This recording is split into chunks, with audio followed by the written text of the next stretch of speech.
సూర్యగ్రహణం, చంద్రగ్రహణం. గ్రహణం అంటే ఆలయాలన్నీ మూసివేస్తారు. మరి అక్కడ మాత్రం ఆలయం తెరిచే ఉంటుంది. అది ఏ ఆలయం మీకు తెలుసా? తెలుసుకుందాం నేటి మహర్షి టాక్స్ లో.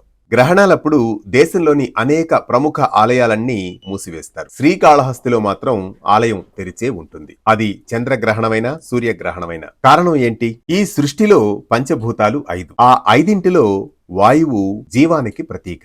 శ్రీకాళహస్తి వాయుతత్వానికి ప్రతీక. వాయువు అంటే శ్వాస.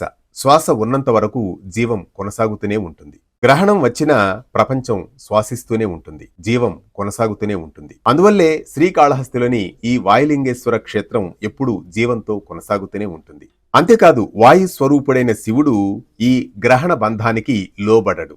రాహుకేతువులు కూడా తన ఆధీనంలోనే ఉంటారు. గ్రహణాల్లో ప్రభావం చూపించే రాహువు, కేతువు కూడా ఆ పరమశివుని ఆజ్ఞకు లోబడవలసిందే. అందువల్లే గ్రహణ సమయంలో ఈ వాయులింగేశ్వర క్షేత్రమైన శ్రీకాళహస్తిలో మాత్రం నిత్యం పూజాధికాలు జరుగుతూనే ఉంటాయి. గ్రహశాంతులు కూడా ఈ సమయంలో ఎక్కువగా నిర్వహిస్తూ ఉంటారు. కాలానికి లోబడని శివుడు కాల దోషాలను కూడా హరిస్తాడు. అందుకు ప్రతీకే శ్రీకాళహస్తీశ్వర స్వామి క్షేత్రం.